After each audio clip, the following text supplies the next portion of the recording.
Hello everyone, எல்லாரும் எப்படி இருக்கீங்க? சாட்டர்டே சமையல் vlog வாங்க பார்க்கலாம். சாட்டர்டேக்கு இன்றைக்கி பருப்பு கடைஞ்சி ரசம் ஒரு 150 கிராம் துவரம் பருப்பு எடுத்து களைஞ்சி போட்டுக்கிறோம். எண்ணெய் ஊற்றிக்கிறோம். இது பருப்பு ரசத்துக்கு கொஞ்சோண்டு சீரகம்,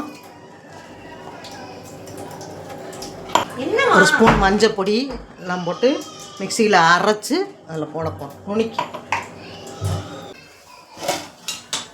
சோறு கொதிக்குது. அந்த சீரகத்தையும் மஞ்சள் பொடியும் நுணுக்கி இப்படி போட்டு விட்றோம். அதான் வாசமாக இருக்கும் பருப்பு ரசத்துக்கு.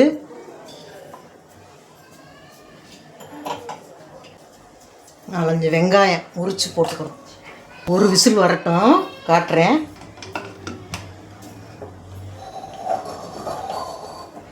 ரொம்ப வேகக்கூடாது, ஒரு விசில் போதும். பெரிய எலுமிச்சம்பழம் அளவுக்கு புளி எடுத்திருக்கேன். ரசத்துக்கு ஊற வச்சாச்சு. உருண்டை மிளகாய் வந்து நல்லா சுட்டு போடணும். 4 தக்காளி எடுத்திருக்கேன் ரசத்துக்கு. சுட்டு இதையும் நல்லா பிணைஞ்சு விட்டுக்குருவோம். இது ரசத்துக்கு கொத்தமல்லி தழை.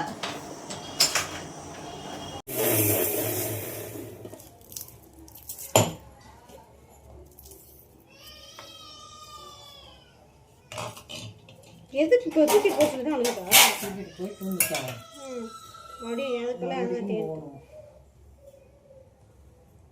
சின்ன வெங்காயம் பருப்பு ரசத்துக்கு தாளிக்க இது 2ஆக வெட்டி வெட்டி தாளிக்கணும். தாளிக்கையில் பாருங்கள் காட்டு. சைடு கேப்பில் பப்பாளி அரைச்சி வாங்கிட்டு வந்தாங்க. அதை வந்து அரைச்சி பண்ணுறோம். இந்த மாதிரி விதை இருக்கிறது தான் வந்து நாட்டு பப்பாளியா, நாட்டுக்காய் சொல்லுவாங்க.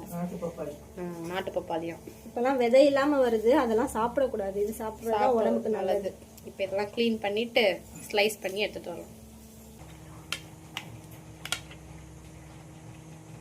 ஸ்லைஸ் பண்ணிக்கலாம். பண்ணி சின்ன சின்ன பீஸாக போட்டு கொடுத்தா தான் எங்கள் வீட்டில் சாப்பிடுவாங்க. இதெல்லாம் இப்படியே கொடுத்தா சாப்பிட மாட்டாங்க.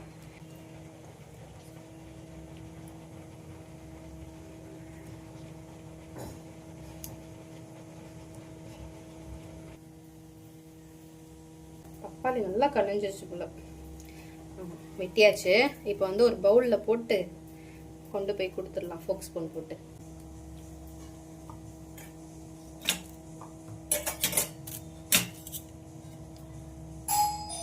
யாரு மாமா தாங்க சாப்பிடு.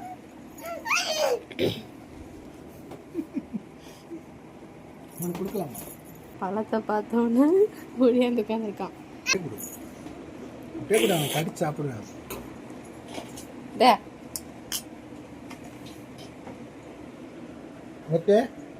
ஓகே, டேஸ்ட் நல்லா இருக்கா? ரசத்துக்கு நல்லா அவ்வளோ பூண்டு எடுத்துக்கிட்டேன். விசில் வந்துருச்சு. இப்போ இறக்கிடுறேன்.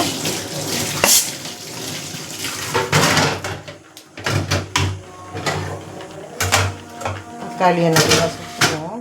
தக்காளி நல்லா 2 பக்கமும் நல்லா சுற்றணும். முதல் நல்லாயிருக்கும். தக்காளி நல்லா சுட்டுச்சு. அதை இறக்கிட்டு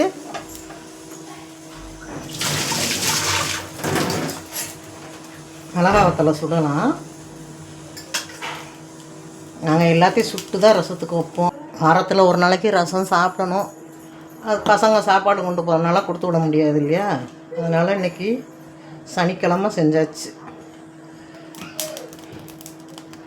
புளியெல்லாம் கரைச்சிட்டு வந்து கூட்டி காட்டுறேன். கொஞ்சம் மட்டன் எடுத்துருக்கோம். உப்பு கறி செய்வோம். சோறு வடிச்சிட்டு வந்துடுவோம். எல்லாத்தையுமே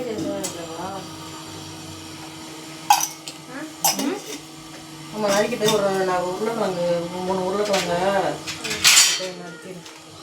போடுறேன். 5 மிளகா வத்தல் எடுத்துருக்கேன். பிச்சு போட்டுக்கேன்.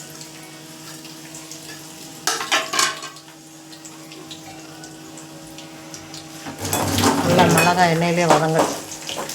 ஒரு ஸ்பூனு இஞ்சி பூண்டு இந்த கறியை போட்டுக்கிறோம்.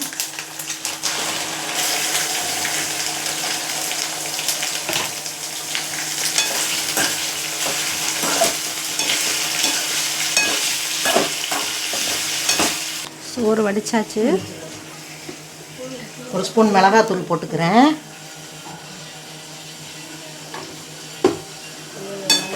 அதெல்லாம் கொஞ்சம் கலர்ஃபுல்லாக இருக்கும். அதுக்காக இதோட கொஞ்சம் உருளைக்கிழங்கு ஒரு 3 உருளைக்கிழங்கு போட்டுக்குருவோம்.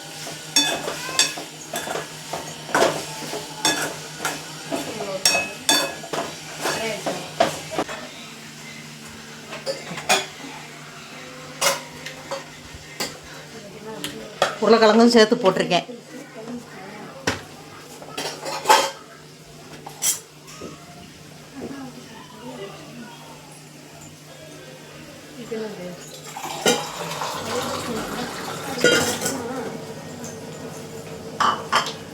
அரை டம்ளர் தண்ணியை ஊற்றிட்டு மூடிடுவோம்.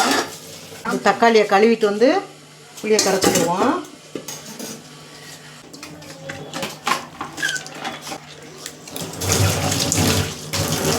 சுட்ட தக்காளியை நல்லா இப்படி பிணைஞ்சு விட்டுக்கிறணும்.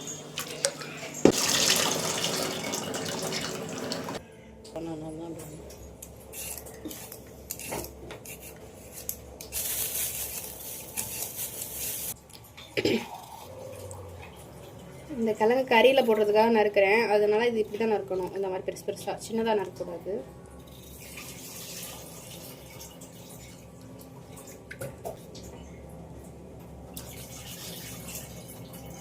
அவ்வளோதான். என்னங்க மம்மி, கறியில் போட்டுறீங்களா? மல்லி போடு, கறியில் போடு.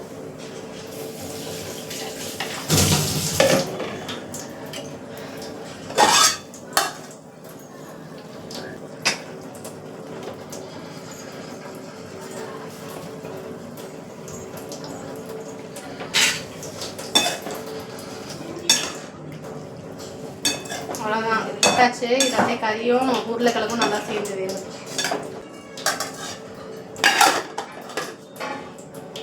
வெள்ளைப்பூடு ரசத்துக்கு எடுத்து போட்டு கட்டிக்குவோம்.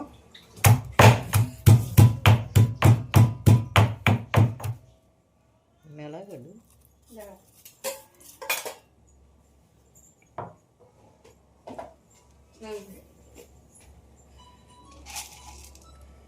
மிளகு இவ்வளோ மிளகு வச்சுக்கிற ரசத்துக்கு சுட்ட மிளகாயும் போட்டு நுணுக்கிக்கணும்.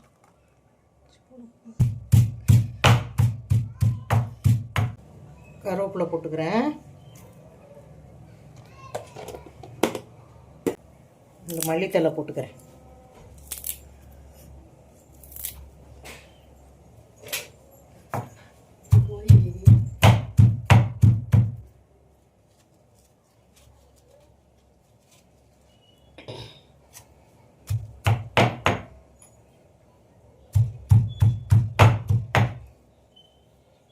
நுணுக்கியாச்சு. ரசத்துக்கு நுணுக்கிட்டு வந்துட்டேன். இப்போ போட்டு கட்டு.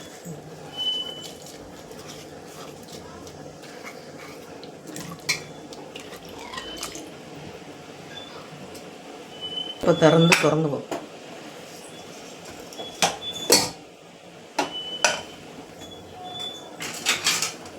இந்த தண்ணியை பூரா இந்த ரசத்தில் எடுத்து விட்டுருவோம்.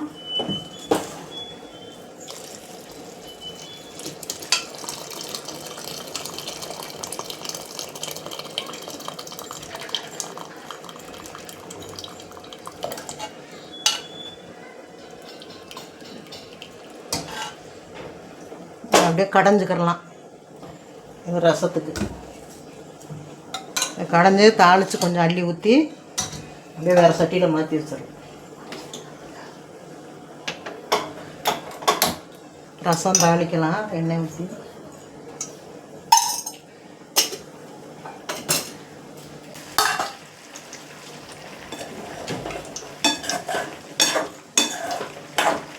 ரசத்துக்கு அந்த மஞ்சளும் ஜீரகம் நுணுக்குனதை பொடியை கொஞ்சம் அள்ளி வச்சு அதை போட்டுக்கணும்.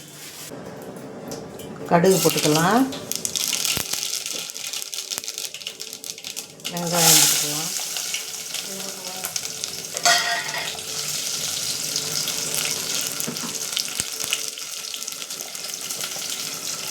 கருவேப்பிலை போட்டுக்கலாம்.